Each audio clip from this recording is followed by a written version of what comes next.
Bienvenidas y bienvenidos una vez más a Comunicando Ciencia, el espacio de la Universidad Mayor de San Andrés dedicado a mostrar el quehacer científico de los 51 institutos de investigación donde se realiza toda la generación científica por parte de los docentes, investigadores y estudiantes que comprende la Universidad Mayor de San Andrés. Comunicando Ciencia es un espacio que llega a usted gracias al Departamento de Investigación, Posgrado e Interacción Social, DIPGIS, con apoyo de la Agencia Sueca de Cooperación para el Desarrollo Internacional ASDI. Como siempre, agradecemos a ustedes que nos ven por la señal de televisión universitaria y también a todas las personas que nos siguen por nuestras redes sociales. Hoy estamos visitando el Instituto de Estudios Bolivianos de la Facultad de Humanidades y Ciencias de la Educación. El Instituto de Estudios Bolivianos es un espacio de investigación interdisciplinaria y de formación donde confluyen proyectos disciplinarios, inter y multidisciplinarios, en programas que apuntan a conocer y modificar los problemas de las ciencias humanas regionales y nacionales. La investigación en humanidades fue institucionalmente auspiciada desde 1973, con la creación del Instituto de Investigaciones Históricas y Estudios Bolivianos. A partir de 1993 se lo reorganizó y consolidó, orgánica y académicamente. En la actualidad, el Instituto de Estudios Bolivianos cuenta con un equipo permanente de investigadores, docentes y estudiantes. Su trabajo ha sido reconocido en el ámbito local, nacional e internacional. Hoy visitamos el instituto acompañados de María Luisa Sux. Ella es docente investigadora del instituto, quien nos va a hablar sobre un proyecto de investigación relacionado a la Fundación de Bolivia. Acompáñenos en esta aventura.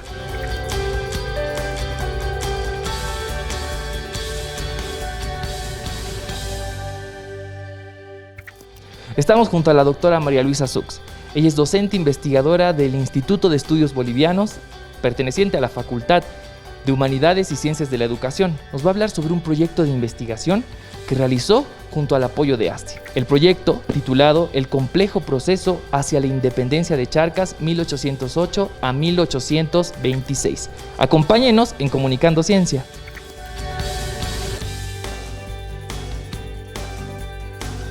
Es una investigación que trata sobre el proceso de la independencia, ese complejo proceso que va a durar para mis estudios desde 1808 hasta 1826, aunque ahora he empezado también a investigar procesos posteriores a este.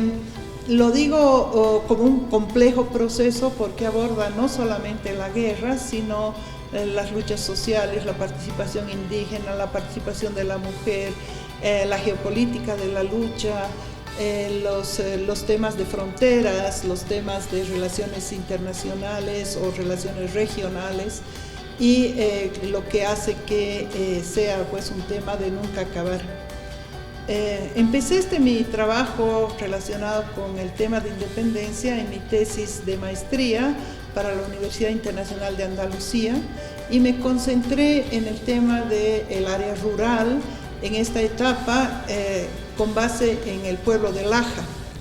Y cuando tuvimos la suerte de conseguir la beca doctoral con ASDI, se nos indicó que teníamos que centrarnos en el área de Oruro.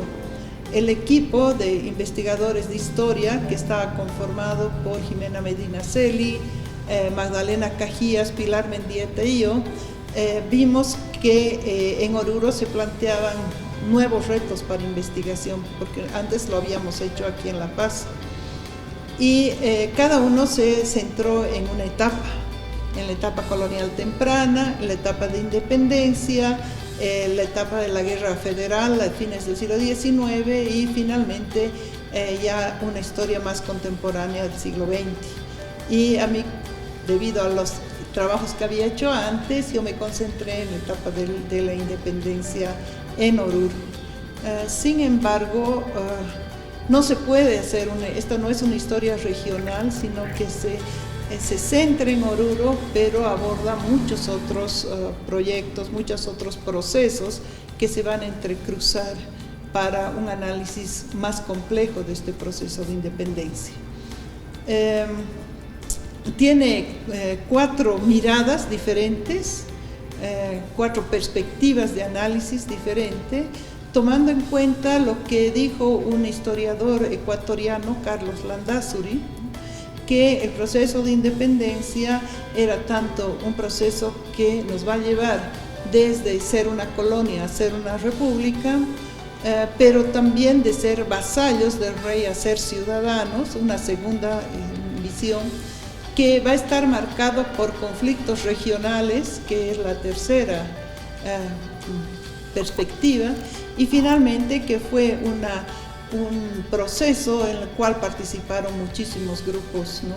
y lo que me lleva a ver la cuarta perspectiva de análisis en esta tesis, y la que está, como bien lo dije, concentrada en Oruro, pero que aborda estas perspectivas de una forma mucho más amplia. Para nosotros fue una muy linda experiencia. 3 de nosotros hicimos el doctorado en la Universidad de San Marcos y una lo hizo en el Colegio de Michoacán en México, con un programa semipresencial. Creo que fue un gran adelanto. Hoy día hay tantos trabajos, tantos posgrados que se hacen de esa manera, pero nosotros teníamos que ir un tiempo y trabajar a distancia otro tiempo. La defendimos el año 2007, las 3 las defendimos en 2 días, y fue además un trabajo de compañerismo muy importante que ha caracterizado el trabajo de las historiadoras. Además éramos 4 mujeres, y pudimos además con digamos el alargamiento de la beca hacer un trabajo postdoctoral de formación de los estudiantes y de los egresados que nos habían apoyado. Entonces hemos centrado el postdoctoral en la formación de nuevos investigadores, que creo que ha dado un muy buen resultado. Hemos podido publicar las tesis gracias al apoyo del DIPGIS, al apoyo de ASDI, y también al apoyo del Instituto Francés de Estudios Andinos, con sede en Lima, que nos prestó un gran apoyo en nuestra estadía allá, y que después nos dio esta posibilidad de apoyar, y lógicamente también gracias a toda la labor cumplida por el Instituto de Estudios Bolivianos y finalmente la editora Plural. Entonces fue un conjunto de instituciones que apoyaron la publicación de los libros, de los 4 libros, resultado de la tesis doctoral. Bueno, he tenido la suerte de que este libro también haya sido elegido por el comité del Bicentenario, formado por 30 reconocidos intelectuales en las ciencias sociales, y este libro ha sido elegido entre los 200 libros del Bicentenario. Entonces, una nueva edición de este libro va a salir en la colección de los 200 libros del Bicentenario, ¿no? Junto con libros que ya son clásicos, ¿no? Mucho más antiguos. Este es uno de los libros más nuevos que fue elegido en su momento, cosa que a mí me ha llenado de alegría, ¿no? Porque esto va a implicar una mayor difusión del trabajo, ¿no?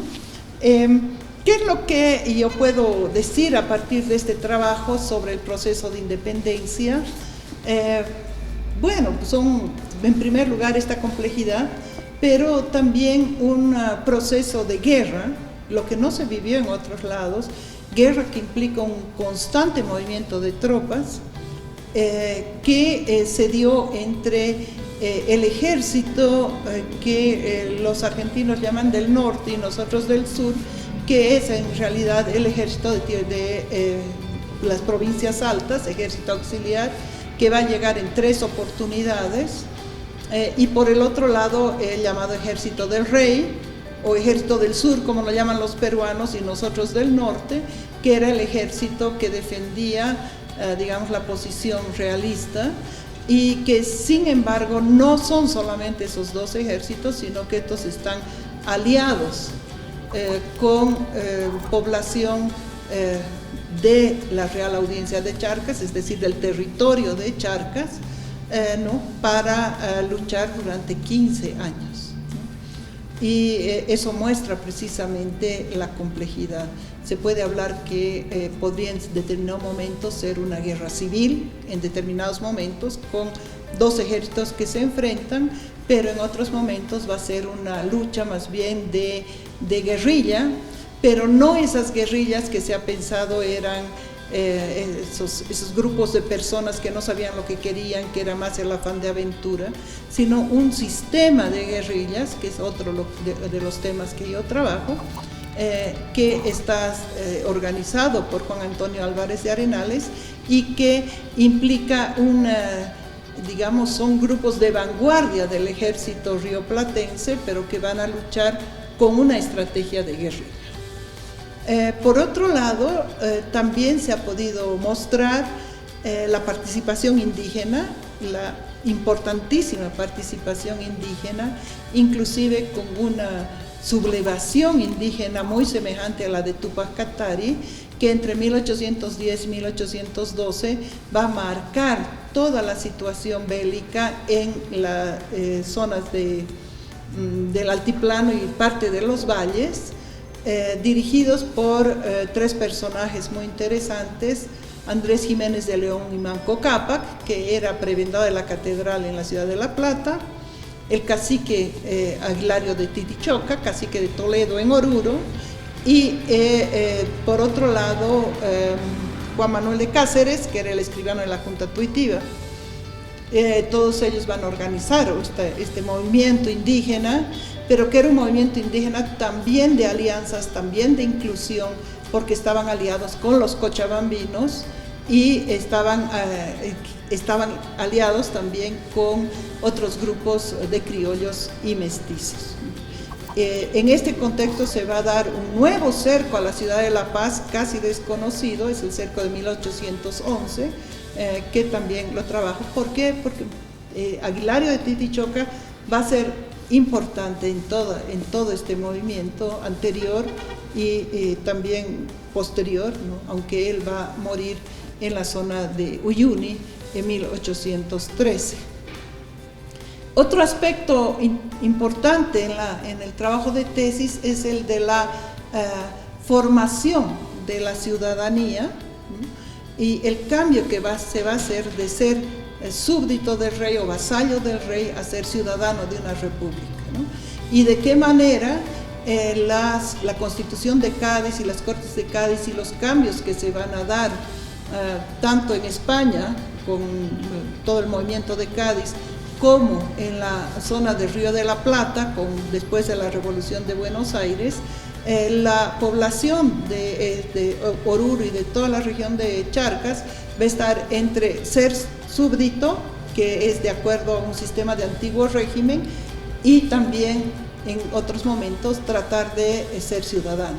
Y es interesante mostrar cómo con las Cortes de Cádiz van a ser ciudadanos los habitantes de los dos hemisferios en igualdad de condiciones, es decir, que de acuerdo a esta Constitución los indígenas eran ciudadanos.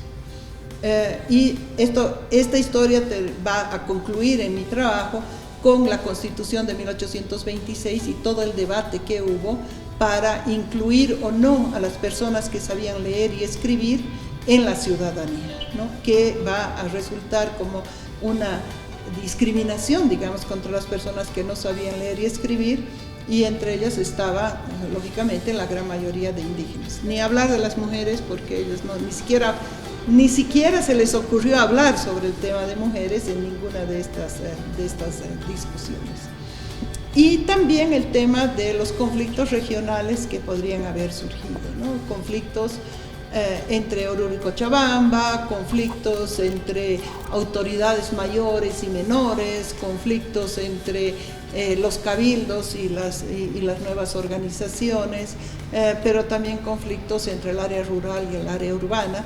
Entonces esto nos muestra toda esa complejidad y finalmente mostrar de qué manera no es que el 16 de julio o el 25 de mayo ya se está declarando la independencia, sino que se da todo un proceso largo y complejo que va a concluir el 6 de agosto de 1825, ¿no? Donde algunos de nuestros personajes estudiados en Oruro también van a estar y van a participar, ¿no? Entonces es esa toda la historia que nos muestra. Cada 6 de agosto siempre invitan a los historiadores a diferentes lugares para hablar, y el resto de los 364 días un poco se olvidan de nuestra historia, pero es importante que se vea que nosotros trabajamos esos 364 días más de cada año para analizar, repensar, pensar, plantear nuevas preguntas para desarrollar y entender por qué somos hoy día Bolivia, en qué condiciones nacimos y de qué manera se construyó esto.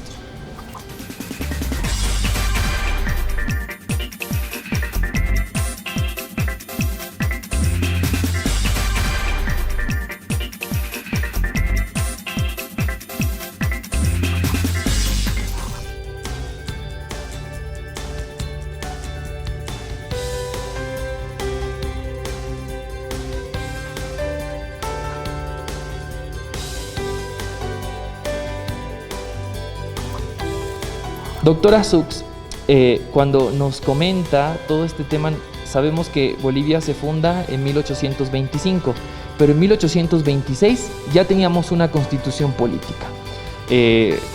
Coméntenos esta diferencia que hemos tenido con respecto a los países de la región que tardaron en tener una constitución, como nos comentaba, y que Bolivia sí tuvo una, ya siendo un primer año que nacía libre como una nación. El tema de la Constitución es un tema fundamental para cualquier nación que se forma, porque allí está, podemos decir, su certificado de nacimiento, ¿no? Donde se ponen los derechos y las obligaciones de la población. Y la mayoría de los países generaron una especie como de constitución previa, pero en medio de las luchas, constituciones que no se cumplían, ¿no? Y que no se llevaban a cabo. Sin embargo, es importante citar una constitución que tuvo vigencia en 2 momentos del proceso de independencia en todos los territorios controlados por la corona española, y es la Constitución de Cádiz de 1812. ¿Por qué es tan importante? Porque es una constitución de corte moderno, y si bien mantiene la monarquía, la mantiene de forma como una monarquía constitucional, ¿no? Se ponen las reglas de juego. Y ahí hay elementos muy importantes que las van a retomar las constituciones ya independientes, de los países independientes. Uno de ellos es el de la ciudadanía, por ejemplo, ¿no?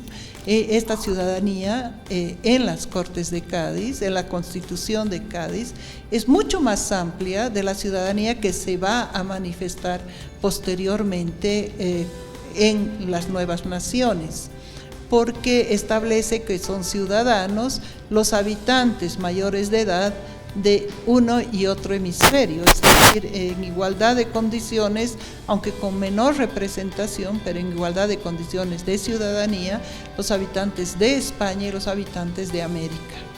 Y esto implicaba que eran ciudadanos también los indígenas, no así los negros, porque los negros esclavos, e inclusive los negros libres, los negros esclavos por la situación de esclavitud no podían ser ciudadanos, pero los negros libres tenían que demostrar que estaban ilustrados, es decir, que sabían leer y escribir para poder ser ciudadanos, condición que no se pidió a los indígenas. Otro tema, por ejemplo, es el de los derechos de un juicio justo, la prohibición de la tortura y varios otros elementos de ese tipo, ¿no?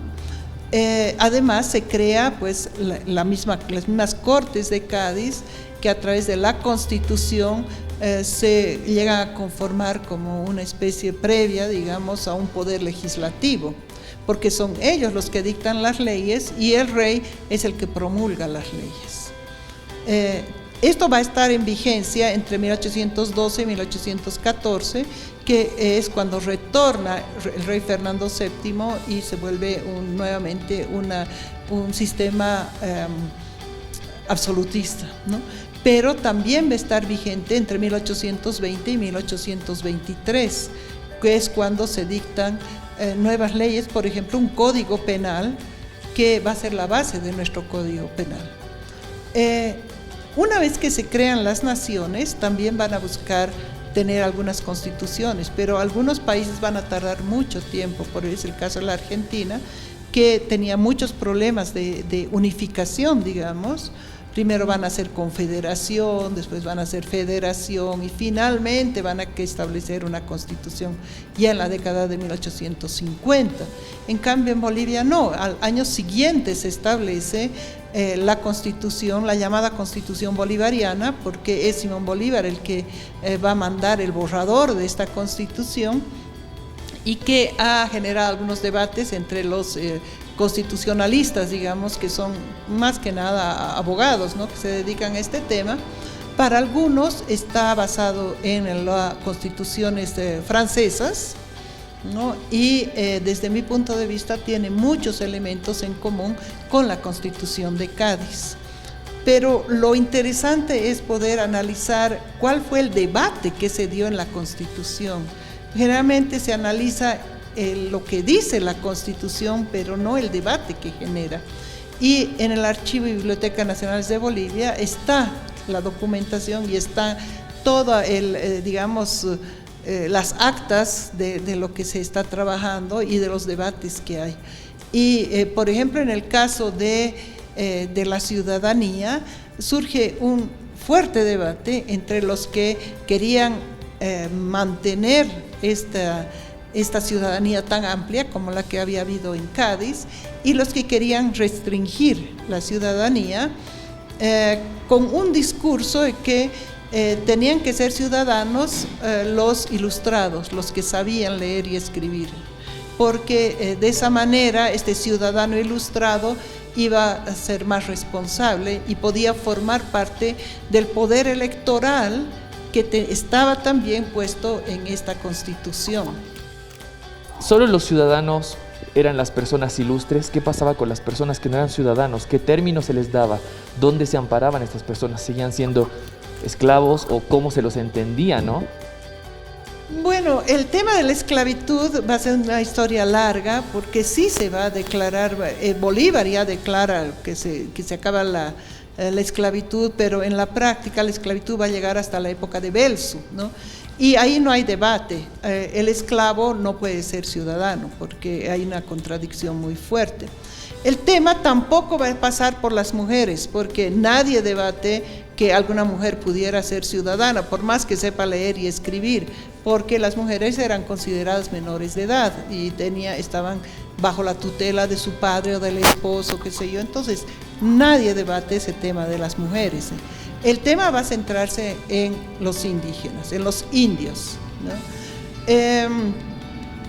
En el Perú se establece una diferencia entre peruanos, que eran los indios, que no sabían leer y escribir, y ciudadanos. Entonces todos eran peruanos en realidad, pero unos cuantos eran ciudadanos y otros no. Y aquí surge ese debate, ¿cómo se los va a llamar a estos ciudadanos que son indios? Y entonces dicen, llamémoslo bolivianos, pero todos son bolivianos, ¿cómo se va a dividir? Y entonces ahí surge, no tiene que haber unas leyes específicas para los indios, y entonces ahí surge el término indígena, ¿ya?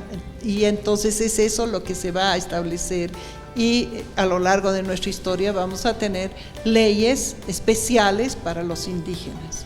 Y el otro tema es el de la ciudadanía.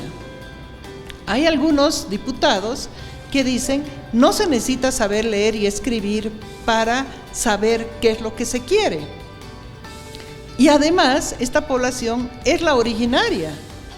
En esa época ya se está hablando de esto. Y entonces todos deberían ser ciudadanos. Pero hay otro grupo de diputados que dicen, no se puede, porque al no saber leer y escribir, no podrían ser ciudadanos. Pero no se habla de los indígenas en ese caso. El debate solamente si se va a dar la amplitud a los que saben leer y escribir o no, y solamente a los que saben leer y escribir o no. Y entonces se llega a un término medio que se da 10 años para que sea una ciudadanía amplia para todos los que saben leer y escribir y los que no saben leer y escribir, y en 1835 se iba a ver que ya solamente iban a entrar los que sabían leer y escribir, ¿no? Esta no es una ciudadanía censitaria porque no se está tomando en cuenta si tienen renta o no, pero sí el tema de ser ilustrados o no. Ahora, en todo momento, y ahí hay alguien que dice, a ver, veamos, el problema es que aquí ustedes no quieren estar sentados al lado de alguien que no es ilustrado, ¿no? Pero ahí había un discurso, digamos, de discriminación contra los indígenas, porque hay otro diputado que dice, ojo, estamos hablando de saber leer y escribir, no estamos hablando de los indígenas, cosa que, digamos, en este metalenguaje podría decir que sí se hablaba abiertamente de saber leer y escribir, pero por debajo se estaba hablando también del tema indígena. Pero es cierto que la mayoría de las personas que no sabían leer y escribir vivían en el área rural, ¿no? Y la mayoría eran indios y después, o sea, con el término de indígenas, pero sí había indígenas que sabían leer y escribir, y entonces esos habría que seguir la historia específica de cada uno de ellos para ver si llegaron a votar o no. Y ya desde tal como nación teníamos ese sesgo, ¿no?, hacia el indígena, bueno, tal vez yo queriendo recriminar, ¿no?, ciertas cosas, pero lo notamos, ¿no?, y lo podemos ver en la historia plasmado. ¿Cómo nos podría contar eso usted como historiadora que ha vivido eso, y sobre todo que es una historiadora mujer? Porque estamos viendo que la Constitución nace desde ya, eran otros tiempos, pero nace desde ya sesgando a las minorías como tal, como se les dice hoy en día, ¿no? Como historiadora, más allá de que como mujer, yo considero que una de las bases más importantes para hacer una buena historia es ubicarse en el contexto en el que se da. Lógicamente, si nosotros estamos pensando en el contexto del siglo XXI y decir solamente pueden votar los que saben leer y escribir y las mujeres no votan, pues inmediatamente va a surgir una rebelión enorme, ¿no?, porque no está ya en nuestra cabeza. En ese momento, la Constitución de Cádiz, que abrió la posibilidad de ciudadanía a los indígenas, a los indios, era algo absolutamente revolucionario. Solamente la Constitución jacobina de la Revolución Francesa había tenido una ciudadanía tan amplia. Y en todo el mundo, no solamente en Bolivia, no solamente en América, para pensar que esta es una cosa colonial, sino en Europa, la ciudadanía censitaria era lo normal. Se han hecho estudios en Francia, en España, donde los que votaban eran no solamente los que sabían leer y escribir, sino los que tenían una renta, lo que implicaba que todavía era más restringida. Entonces tenemos que pensar que esto se da porque está en el pensamiento de ese momento, ese es el contexto. Y lógicamente hoy día han cambiado mucho las cosas y tenemos que pensar que ahorita es una ciudadanía mucho más amplia, en primer lugar desde los 18 años, en segundo lugar todo el mundo sepa leer y escribir o no, tenga renta o no, y hombres y mujeres, ¿no? Pero eso no estaba en la cabeza de los juristas de esa época, ni tampoco de la población. Entonces eso es fundamental para entender. ¿Usted cómo ve que eso se siga teniendo, ese sentimiento de odio, ese sentimiento que tal vez no nos permite avanzar como nación? Y como en algún momento se decía, existe una nación clandestina que no es tomada en cuenta, pero que hoy en día ya la tomamos en cuenta, pero que sigue teniendo ese sentimiento de rabia y de impotencia. Yo parto del principio de que la historiografía, sobre todo la historia para divulgación, se la construye y se la ha ido construyendo a lo largo de todos estos siglos a partir de razones políticas.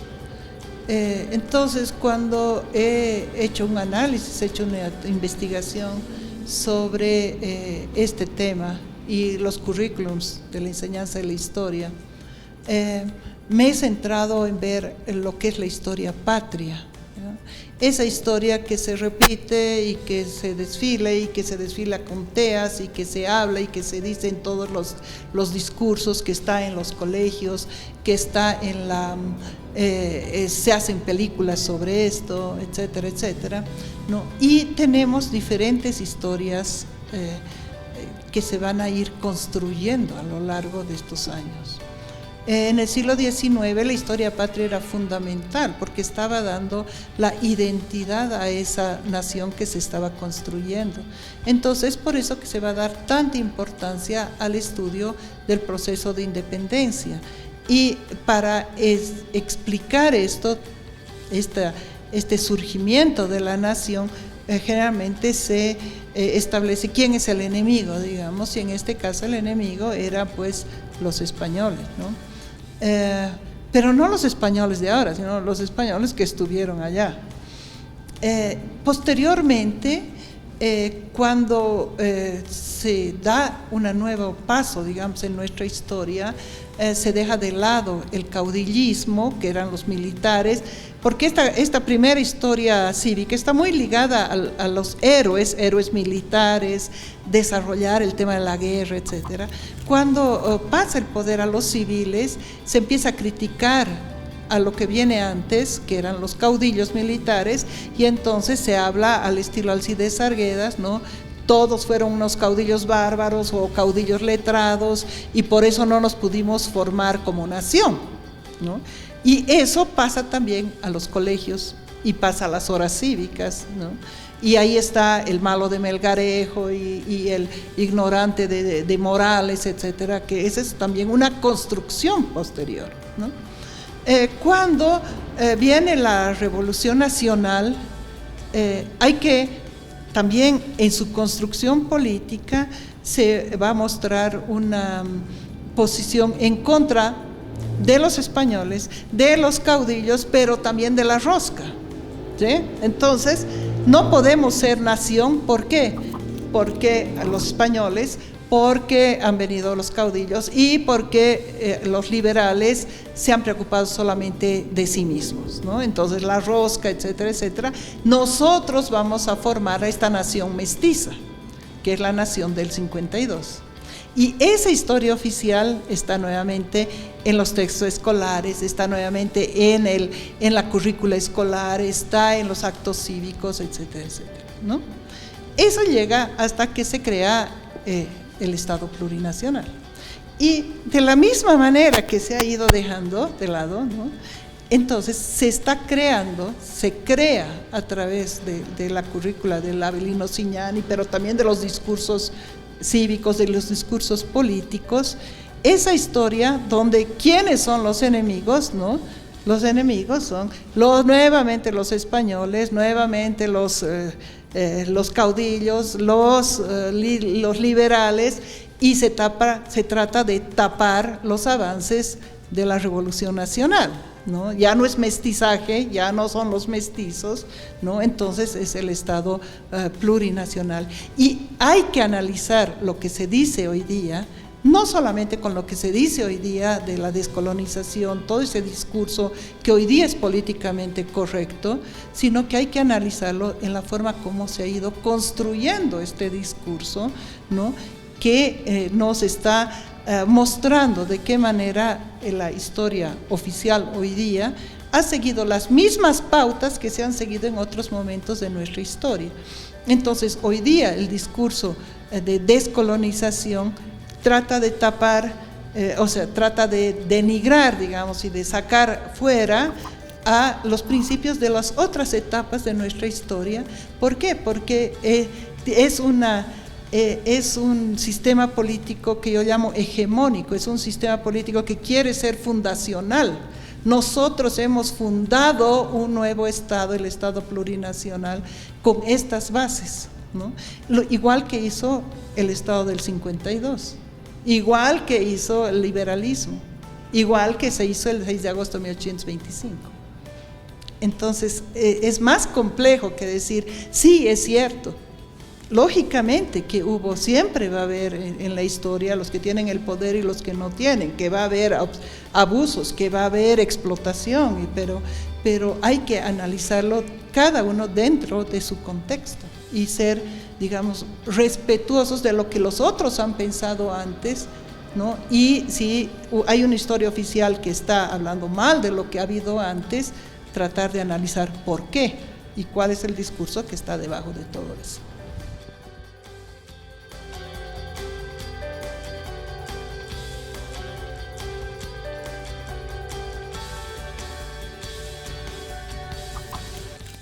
Les agradecemos por seguir comunicando ciencia por la señal de televisión universitaria. ¿Quieres saber un poco más? Volvemos después de esta pausa comercial.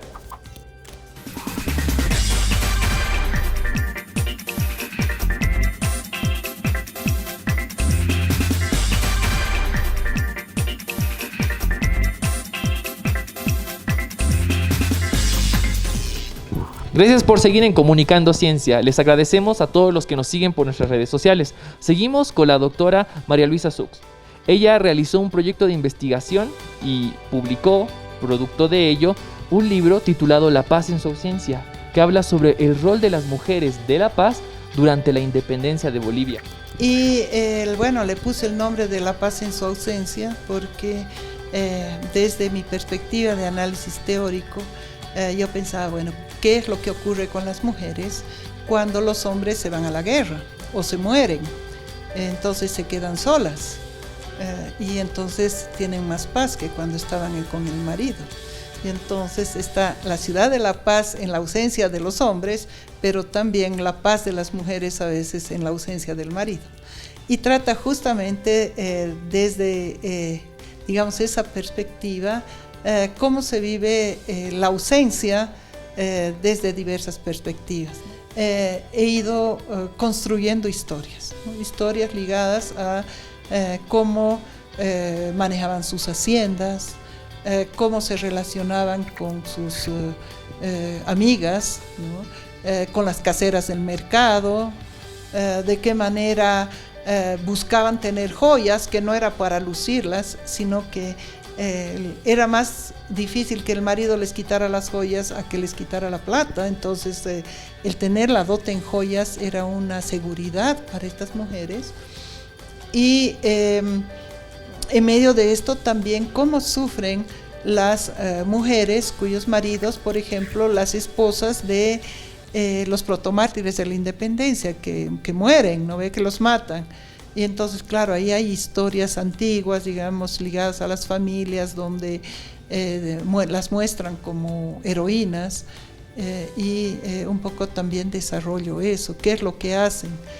Todas empiezan a vivir grandes problemas económicos, a vender sus haciendas, a alquilar sus casas, pero una de ellas no tenía problemas porque tanto ella como su esposo, que era Buenaventura Bueno, eran profesores de latín. Entonces ella hereda el rol de su esposo, la profesión del esposo, y puede mantenerse, ¿no? De qué manera muchas de ellas tienen también que escapar a Arequipa y al Cusco y a Puno cuando llega la revolución, pero también de qué manera las patriotas, digamos, tienen que escapar a sus haciendas cuando llegan nuevamente los ejércitos del rey, y también de qué manera aquí se producen pues amoríos y amantes y todo lo demás, y a partir de la historia de uno de los, digamos, héroes menores del 16 de julio, armó la historia de su esposa, que era una arequipeña, que era realista, fanática y todo lo demás, y de su amante, que era Vicenta Juaristieguino, ¿no? Entonces, cómo desarrollan la historia estas dos mujeres que lo amaron a don Clemente Díez de Medina, ¿no? Y de qué manera don Clemente también, después de 15 años, quiere volver con su esposa. Doña Vicenta ya no le interesaba, a doña Vicenta ya no le interesaba volver porque ya tenía otros esposos, otros pretendientes, ¿no? Y otros hijos también. pero quiere volver con la arequipeña y la arequipeña termina entrando al convento para liberarse de don Clemente, ¿no? Pero que también cruza esta otra heroicidad de estas mujeres que tienen que vivir pues barbaridades, como en 1814 cuando llegan los cusqueños que matan a 56 personas de la Lite de La Paz, y bueno, ya pueden imaginarse en qué quedan estas viudas, ¿no? Pero también las heroínas, digamos, más tradicionales, que también están citadas en el libro, como Vicenta Juárez Seguino y Úrsula Goizueta, y también la Simona Josefa Manzaneda y todas ellas, ¿no? Entonces es una historia que entra, digamos, más por el lado de historias de las mujeres, pero que se ubican también en este proceso de independencia que cambia toda la historia, ¿no? Cambia toda la sociedad y por lo tanto el rol de las mujeres también cambia. La doctora María Luisa Sux fue becaria de ASDI. Que nos comente cómo fue su participación como becaria de la cooperación sueca. Fue una experiencia que nosotros nunca la esperábamos, ¿no? Fue una casualidad que llegara este conocimiento, digamos, de que había esta posibilidad. Yo personalmente me encargué de preparar el proyecto de toda la parte socioeconómica, cultural, que eran de varias facultades. Estaba arquitectura, estaba ciencias sociales a través de arqueología y antropología, y estaba el Instituto de Estudios Bolivianos de la Facultad de Humanidades. Bueno, y resultaron positivas, digamos, el proyecto fue aprobado y de ahí tuvimos muchísimos becarios, ¿no? Y aquí del instituto estaban 4 del proyecto de historia que se llamaba las relaciones interétnicas, y 4 del proyecto de lingüística sobre enciclopedia aymara, que también hicieron su doctorado en Concepción algunos, y otras personas en el DIPGIS, creo que no, ahí en posgrado de la universidad. Bueno, fue una experiencia única. A diferencia de los proyectos de ASDI de ciencias puras y ciencias naturales, nos mandaron a universidades latinoamericanas. Estuvieron algunos en Cuba, algunos de arquitectura en Cuba, otros en el Brasil, nosotros en el Perú, otra de las historiadoras en México, los lingüistas estuvieron en Chile, otros estudiaron aquí en Bolivia, y entonces fue una experiencia diferente, ¿no? Que duró hasta el año 2010. Creo que el proyecto ASDI ha fortalecido mucho la investigación, pero para nosotros ha sido algo muy importante porque hemos podido, además con el apoyo de los suecos, hemos podido establecer un fondo editorial, es decir, tener algo de sustento, digamos, económico para publicar, y hemos podido publicar, bueno, todo esto en parte gracias al apoyo de ASDI, ¿no? Gracias por seguir en Comunicando Ciencia. Recuerde nuestro lema: todo aquello que se investiga y no se muestra no existe. Hoy estamos en el Instituto de Estudios Bolivianos junto a la doctora María Luisa Sux. Ella nos va a mostrar las instalaciones del instituto. Doctora. Muchas gracias. Pasaremos, va a ser un recorrido rápido porque esto no es muy grande. Estamos ubicados en la 6 de agosto 2080, en una casa antigua, en una casa colonial, no colonial, una casa patrimonial que perteneció al presidente Ismael Montes y que ha sido restaurada en la gestión de la decana María Eugenia Parejas hace unos 2 o 3 años, con todas las condiciones de una restauración. Entonces sí, es una casa patrimonial, y pues por eso que también resguarda en la planta baja el Archivo de la Paz, que depende de la carrera de historia, están las carreras, y en el último piso está el instituto, que es facultativo. Tenemos aquí un auditorio como para unas 30 personas, donde cuando no había pandemia pues nos reuníamos, hay cursos, hay talleres, y también aquí se realizan las reuniones de los docentes, investigadores, titulares, interinos y los auxiliares de investigación. Esta es la oficina de la dirección del instituto y ustedes pueden ver los estantes con todas las publicaciones, ¿no? Así como lo que se investiga y no se conoce no sirve, cuando hay muchos libros que están aquí guardados y no se reparten, tampoco sirve mucho, ¿no? Pero sí, gracias a Dios y al trabajo que realiza el personal del Instituto de Estudios Bolivianos, estamos en muchas ferias de libros, estamos en ferias de ciencias, en las ferias de la universidad, en las ferias del libro, y vamos vendiendo de forma regular y entregando también por intercambio a todas estas publicaciones, ¿no? Contamos con un fondo editorial que nos permite en parte tener poder publicar. Ahora, con la pandemia hemos visto también la necesidad de publicar de forma virtual. Entonces se están subiendo algunos libros a las redes, ¿no? Al sistema virtual.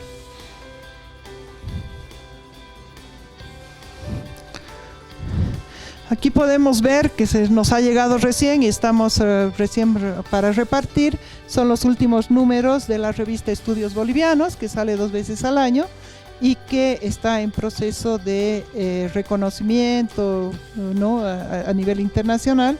Es una revista que publica tanto nuestras investigaciones como las de otros investigadores en el área de las humanidades.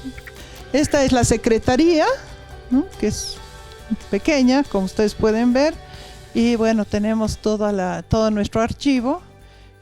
Trabajo la secretaria de Andrés, el mensajero, y bueno, tenemos 3 personas dentro de personal, junto con Diego, que es el encargado de edición y digamos todo el tema de las publicaciones.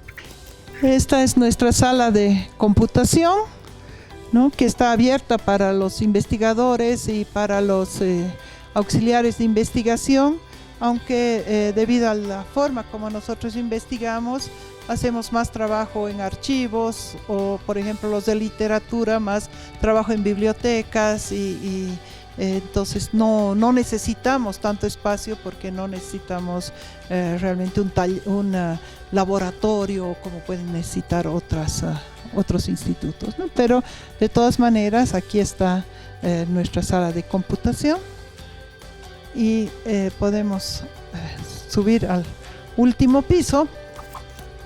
Dentro de los proyectos del Instituto de Estudios Bolivianos están también el proyecto GESCOS, que es de formación en el área rural, con 3 centros en formación humanística, pero también formación comunitaria, ¿no? Los centros están en Colquencha, en Pillapi, en San Buenaventura, y esta es la oficina de GESCOS, ¿no?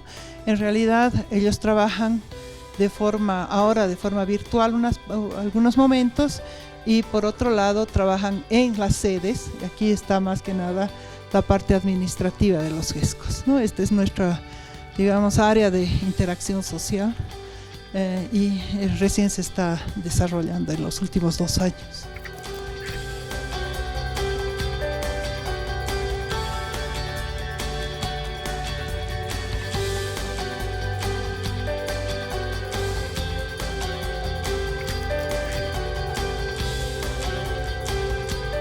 Seguimos en la casa del expresidente Ismael Montes, donde está ubicado el Instituto de Estudios Bolivianos.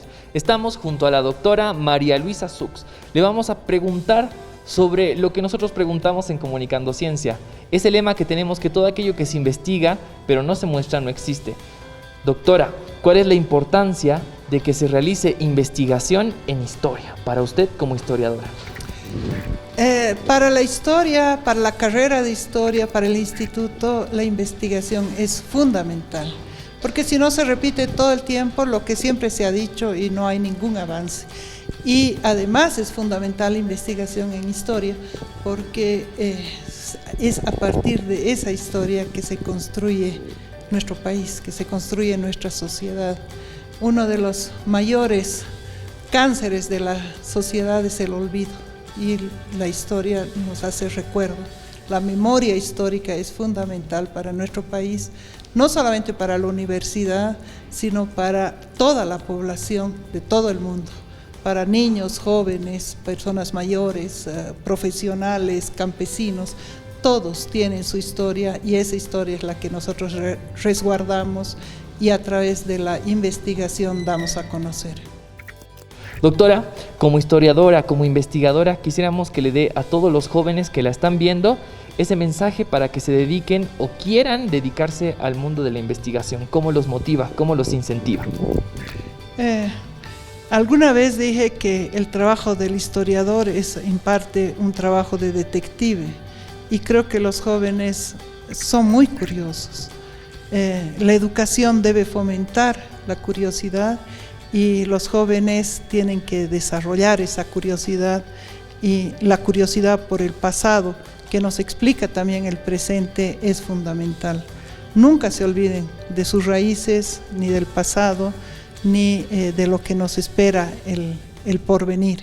Pero si nos olvidamos, también podemos olvidar que tenemos un porvenir. Muchas gracias. Agradecemos a la doctora María Luisa Sux por sus palabras en Comunicando Ciencia el día de hoy.